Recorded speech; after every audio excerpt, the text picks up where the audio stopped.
¿Cómo están? Bendiciones. Nos reencontramos una vez más para estudiar este hermoso libro del curso del Evangelio de Mateo. Hemos estado compartiéndoles, dictándoles las dos primeras lecciones correspondientes al capítulo número 1 de este interesante y abundante Evangelio de Mateo. Y en esta noche vamos a culminar el capítulo 1 de Mateo. ¿De acuerdo? He titulado esta lección El nacimiento inmaculado de Jesús, la lección número 3. Oremos. Señor, te agradecemos por permitir una vez más, Señor, reunirnos en torno a tu palabra, a esta escritura, Señor, este libro de libros que es la Biblia, Señor. Y te pedimos que nos alumbres en nuestras mentes para poder captar, Señor, lo que tienes preparado en esta noche como aprendizaje para nuestras vidas. Oramos así en el santo nombre de tu Hijo amado, Jesucristo. ¿Y cuánto dicen amén? Amén, ¿estamos listos? Amén. Ahí tienen sus Biblias.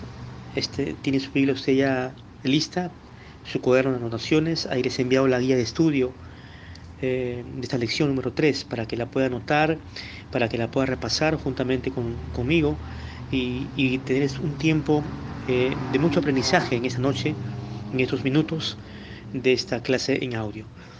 Muy bien, quiero que abra su Biblia entonces en el capítulo 1 de Mateo. Capítulo 1 de Mateo. Vamos a leer entonces los versículos del 18 hasta el 25 para finalizar este capítulo 1 interesantísimo. Y en la siguiente lección, la lección número 4, vamos a estudiar ya el capítulo 2 de Mateo para ir avanzando en este curso de este Evangelio. ¿Lo tiene usted allá? ¿Su Biblia abierta? Muy bien. Leamos entonces. El nacimiento de Jesucristo fue así. Estando desposada María, su madre, con José, antes que se juntasen, se halló que había concedido o concebido del Espíritu Santo. José, su marido, como era justo y no quería infamarla, quiso dejarla secretamente. Y pensando él en esto, he aquí un ángel del Señor le apareció en sueños y le dijo: José, hijo de David, no temas recibir a María tu mujer, porque lo que en ella es engendrado del Espíritu Santo es. Y dará a luz un hijo, y llamará su nombre Jesús, porque él salvará a su pueblo de sus pecados. Todo esto aconteció para que se cumpliese lo dicho por el Señor por medio del profeta cuando dijo: He aquí, una virgen concebirá y dará a luz un hijo, y llamará su nombre Emmanuel, que traducido es Dios con nosotros. Y despertando José del sueño, hizo como el ángel del Señor le había mandado y recibió a su mujer, pero no la conoció hasta que dio a luz a su hijo un primogénito y le puso por nombre Jesús. El nacimiento de Jesucristo. Una, eh, una narración paralela la encontramos también en Lucas, ¿cierto? Capítulo 2, versículos del 1 al 7. Antes de enfrascarnos en este pasaje que hemos leído, Mateo, quiero que lo apunte usted ahí en su cuaderno. eh, Mateo es el primero de los sinópticos, de los llamados evangelios sinópticos. Mateo, Marcos y Lucas fueron los libros sinópticos, los evangelios sinópticos. La palabra sinóptico, ¿qué pudiera significar? ¿Mm? ¿Qué es sinóptico? Viene del griego sin. El griego sin, S-I-N, se escribe así. Y significa conjunto, armonía. Sinóptico viene de sin, que significa conjunto, armonía. Y la palabra óptico se traduce como ver. Cuando usted va a una óptica, seguramente, en el caso mío, yo uso lentes, tengo astigmatismo, también un poco de miopía, y uso lentes desde que era adolescente, ¿no? Por un tiempo dejé de usarlos. Y bueno, he renovado mis lentes hace un mes y medio, más o menos, la luna sobre todo, ¿no? Entonces, eh, el, ¿cómo entender entonces lo que es sinóptico? Tiene que ver eh, eh, eh, con, con lo que, por ejemplo, el diccionario Sopena define lo sinóptico como algo que a primera vista presenta con claridad las partes principales de un todo. Es una óptica o una forma de ver de forma armoniosa, de forma conjunta, en conjunto, ¿no? Por ejemplo, se puede tomar la foto de alguien, ¿cierto? De frente o también de perfil o también de espalda, podríamos decir, ¿no? Es decir, se presenta el todo de la persona, en este caso, de la foto, de la fotografía, pero de diversos ángulos, de diversos ángulos o perspectivas, ¿no? Entonces, el término sinóptico se podría traducir como con una visión de distinto ángulo, ¿no? Eh, eh, como algo que se define pues eh, como como un conjunto, una armonía en la visión, pero distinta. Lo que trazó Mateo, el culto apóstol Mateo, no es lo mismo que lo que, por ejemplo, escribió Marcos. Marcos fue más abreviado, más resumido. Y lo que escribió Lucas, el doctor Lucas, también tiene mucho significado, detalles importantísimos, porque recordemos que Lucas fue un hombre investigador, un doctor muy docto, valga la redundancia, muy versado, al igual que Mateo. Marco fue más resumido, más práctico. Marco se centró en los hechos que, que desempeñó Jesús. En cambio, Mateo y Lucas diríamos que fueron más reflexivos en su enfoque, en su ángulo, en su óptica, ¿cierto? De poder enfocar eh, la vida de Jesús. También hay que precisar, y esto lo dije en las clases pasadas, de que Mateo no es una narrativa, eh, eh, no es una biografía, es una narrativa que, que plantea y que se enfoca en el ministerio de Jesús y en demostrar que Él es el Mesías, que Él es el rey heredero del trono de David, que Él es, como lo expresó el versículo uno el versículo 1 del capítulo uno, Él es el hijo de David, ¿cierto? Y que en Él se cumplían las profecías, todas las profecías eh, de los grandes profetas, mayores o menores, se cumplieron en Él.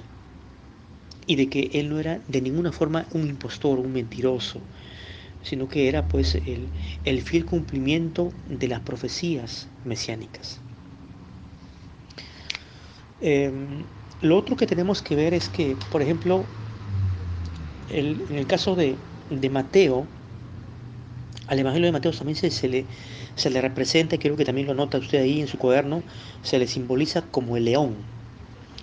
¿Por qué, por qué como el león? Porque presenta el ministerio de Jesús, el Mesías a los judíos, como el rey, el tronizado, el rey de reyes, el león. Marcos está simbolizado por el hombre, porque las características de su estilo, del escrito de Marcos, eran más sencillas, más directas. Habla del hombre, el Hijo del Hombre. Y Lucas se simboliza con el becerro, el becerro, porque el ministerio de Jesús, el movimiento de Jesús aparece en un contexto de sacrificio, ¿no? El Hijo como cordero que iba a dar su vida de forma vicaria, ocupando el lugar del hombre esto, en la cruz del Calvario. Bien, con estos antecedentes de lo que es ya la palabra sinóptico, vamos allá a enfocarnos en el nacimiento de Jesús. Ahí volvemos a mirar en el versículo 18. El nacimiento de Jesucristo fue así. Hay una narración ahí que presenta Mateo. Estando desposada María, su madre, con José, antes que se juntasen, se halló que había concebido del Espíritu Santo. Observamos dos cosas, en este versículo observamos dos cosas, dos puntos que son muy importantes. El primero es el desposorio de María con José. El desposorio de María con José. Nótese bien que en el versículo 18 leemos que antes que se juntasen. Es decir, José aún no convivía con María. Cuando revisamos el matrimonio judío, y esto es muy interesante de entenderlo, el matrimonio originalmente fue una institución sagrada, un sacramento sagrado que lo estableció Dios. Y el propósito del matrimonio era pues el bienestar del hombre. Adán estaba solo. Cuando nos remontamos al Génesis, ¿cierto? Eh, vamos a ver a Adán que él se encontraba solo. Quiero que vamos a leer un momentito a Génesis capítulo 2. Eh,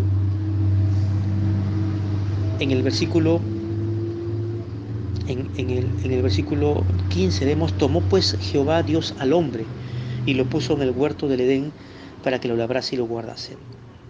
Bien, y en el versículo 18 leemos, y dijo Jehová Dios, no es bueno que el hombre esté solo, le haré ayuda idónea para él. Dios eh, contempló a Adán y se dio cuenta pues que estaba solo, que necesitaba de una compañera, ¿no? Versículo 19, Jehová Dios formó pues de la tierra toda bestia del campo y toda ave de los cielos y las trajo a Adán para que viese cómo las había de llamar. Y todo lo que Adán llamó a los animales vivientes, ese es su nombre. Versículo 20, nótese bien ahí. Y puso Adán nombre a toda bestia y ave de los cielos y a todo ganado del campo. Mas para Adán, subraya ahí esa expresión, no se halló ayuda idónea para él. No encontraba Adán entre los animales del huerto alguien pues que sea semejante a él con la cual o con el cual él pudiera sentirse feliz y poder contraer matrimonio. Y en el versículo 23 leemos, entonces dijo Adán, esto es ahora hueso de mis huesos, cuando ya Dios le presentó a Eva, Adán, y carne de mi carne. Esta será llamada varona porque del varón fue tomada. Entonces Adán se dio cuenta que de la costilla de él, Eva había sido tomada. Versículo 24, por tanto, dejará el hombre a su padre y a su madre, y se unirá a su mujer. Mire usted, aquí tenemos el registro del matrimonio instituido, ¿no? Y serán una sola carne, una sola carne. Mire, qué hermoso cuadro, eh, ya romántico también, porque Adán empezó a pronunciar el primer poema, esto es ahora carne de mi carne, hueso de mis huesos, ¿cierto? Entonces tenemos ahí el marco del matrimonio que fue establecido por el Señor. Pero el matrimonio hebreo empezaba con la selección de una esposa por parte del padre entre sus propios parientes o dentro de su propia tribu. Había una prohibición muy, muy expresa de que ningún judío se pudiera emparentar con los cananeos, por ejemplo, con los amonitas, con naciones o con pueblos politeístas, idolátricos, sino con los judíos. Y usted puede encontrar ahí la referencia en la guía escrita, puede apuntar a Génesis capítulo 24, versículos 1 al 4, donde tenemos que Abraham pues busca la esposa para Isaac, ¿se acuerda? Para Isaac. Y también el versículo 16, también el versículo 62 al 67, y el capítulo 24 de Génesis, los versículos 17 al 20, donde tenemos el registro del tío, ¿no? El tío de Jacob, Labán. Jacob se enamoró de Rebeca, ¿no? Eh, y usted lo puede leer ahí en su casa con más tranquilidad y con más tiempo. Durante la etapa del desposorio, mire usted, porque aquí en el versículo 18 leemos de Mateo capítulo 1 de que am, estaba desposada María con José. El desposorio eh, duraba más o menos, duraba un año. Y este desposorio era un contrato ya legal. Aún no había convivencia conyugal, sin embargo, ya eh, se daba por sentado que tanto el hombre como la mujer, durante el tiempo del desposorio, de este año del desposorio, ya estaban legalmente casados, estaban unidos. Sin embargo, tenían que esperar después del año para ya poder convivir en una misma casa. Esta era pues digamos la cultura, la costumbre, esto judía. Los casados no convivían todavía juntos hasta la festividad de la boda. La boda era lo que marcaba ya la convivencia propiamente dicha conyugal. ¿Lo entendió? Amén. ¿Está aprendiendo? Esta boda era toda una ceremonia y esta, esta duración de la boda constaba de una semana y era una ceremonia civil, ¿no? Una festividad a partir de la cual pues, la novia ya se unía del todo a su esposo para poder vivir, ¿no? En una casa. Y entonces, escúchelo bien, entonces, recién entonces, después de la boda, ya ambos mantendrían relaciones sexuales. O sea, en la etapa del desposorio no había contacto sexual, no lo había, sino a partir del tiempo de la boda, después de la celebración de la boda, tanto el hombre como la mujer ya podían mantener intimidad sexual. Qué interesante, ¿cierto? Y esto fue la condición de José y María cuando José se dio cuenta de que María estaba encinta, ¿no? Ella había sido concebida, perdón, en su matriz por una obra sobrenatural. Y aquí tenemos el punto B, el embarazo sobrenatural de María. Apúntelo, el embarazo sobrenatural o milagroso de María. Dios escogió eh, a una virgen llamada María para que pueda transferir al Verbo, a su Hijo amado, al unigénito del Padre, en este vientre eh, de una mujer imperfecta como usted y yo, de un ser humano imperfecto. Porque, ¿qué había en María? Nos preguntamos, ¿por qué tuvo que ser María? ¿Mm? A ver, quiero que usted lo pueda meditar ahorita. ¿Qué había en María que no tuviera otra mujer? Pues María seguía siendo una mujer imperfecta, con pecados, como usted y yo, como cualquier mujer, como Isabel, por ejemplo, Elizabeth, su prima, y como todas las grandes mujeres de los tiempos bíblicos, Débora, Sara, Rebeca, Ruth, Esther, que eran mujeres que tuvieron acercamiento al Señor, eran mujeres piadosas, pero también tenían igualmente defectos, ¿cierto? Tenían limitaciones, el pecado adánico estaba en ellos, pero Dios escogió el Señor preparó el vientre de María para que sea el vehículo, el canal a través del cual naciera Jesús, sea encarnado el Hijo de Dios. Qué tremendo, qué hermoso, ¿no? Y José pensaba que de una forma pues errada, de que María, su esposa, su mujer, le había sido infiel, de que María estaba envuelta en adulterio. Pero vemos también la muestra justa de José, el carácter justo de José. Mire, por ejemplo, lo que dice el versículo 19. José, su marido, como era justo, era un hombre que seguía la ley judía, era un hombre muy piadoso, amén, y no quería infamarla, quiso dejarla secretamente.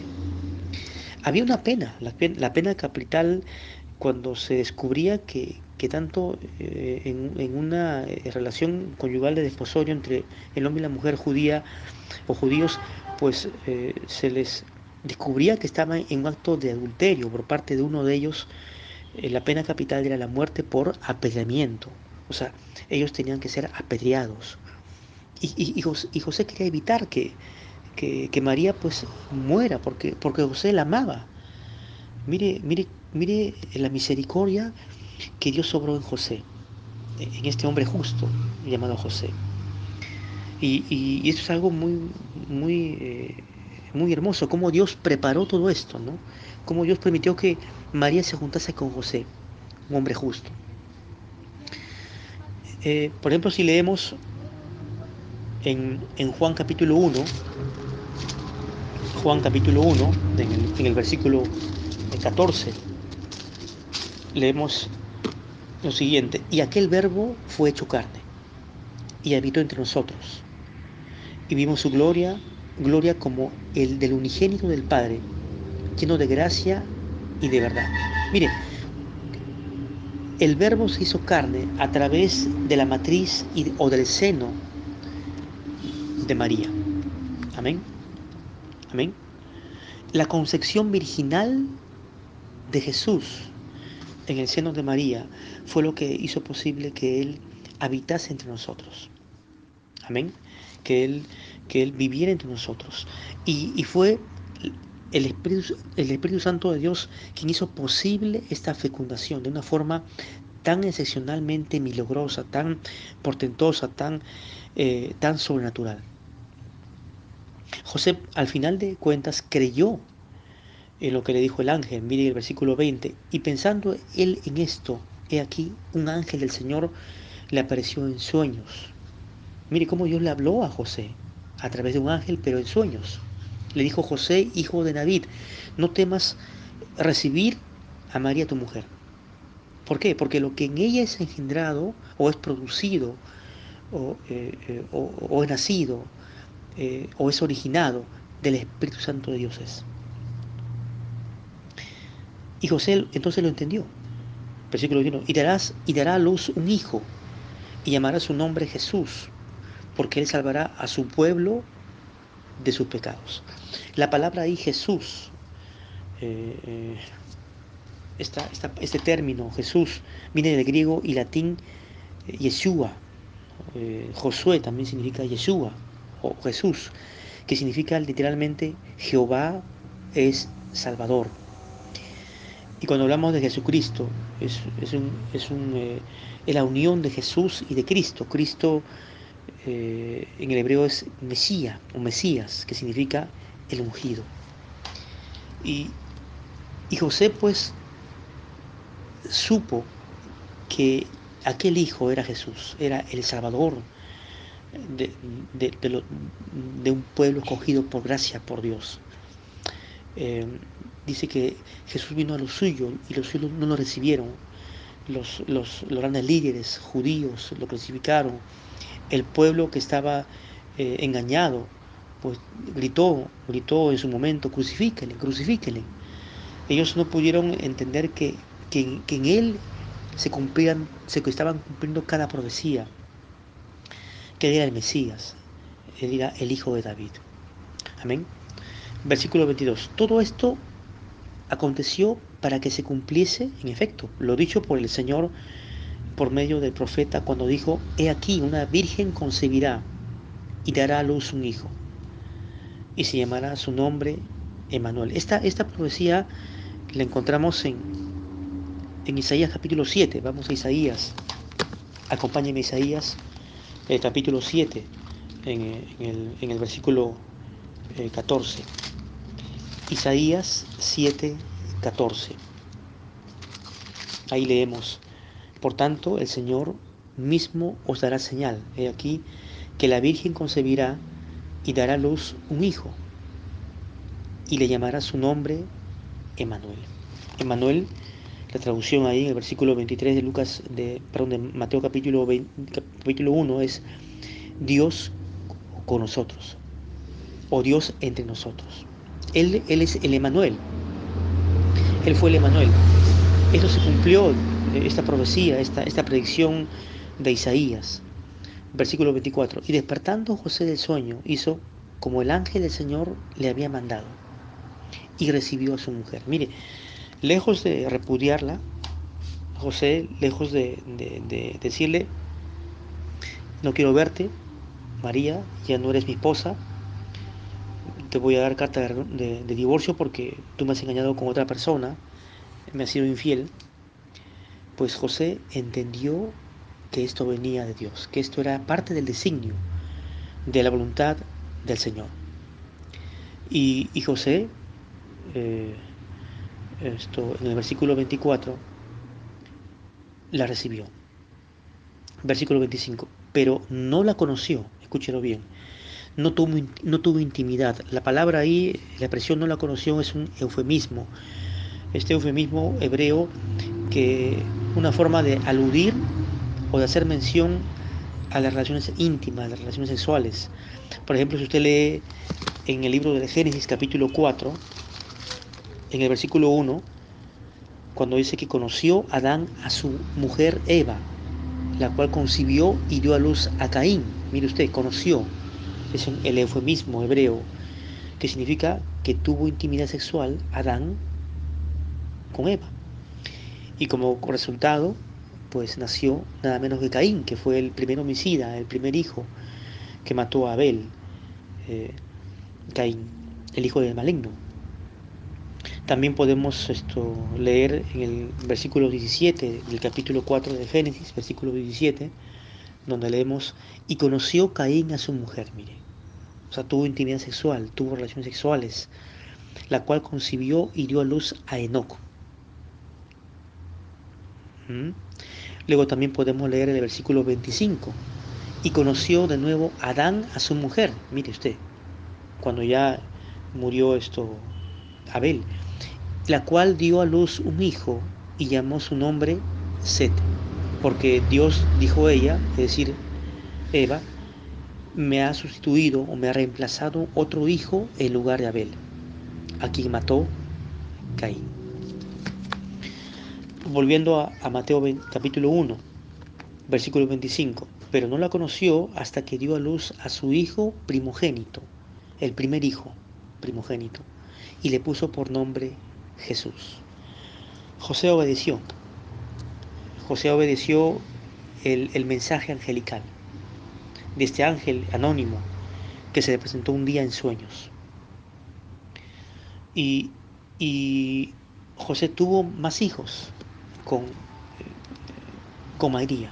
Y esto, por ejemplo, si usted lee en el libro de Mateo, el capítulo 13, vamos al capítulo 13 de Mateo para comprobarlo. Si, si María tuvo más hijos, aparte de Jesús.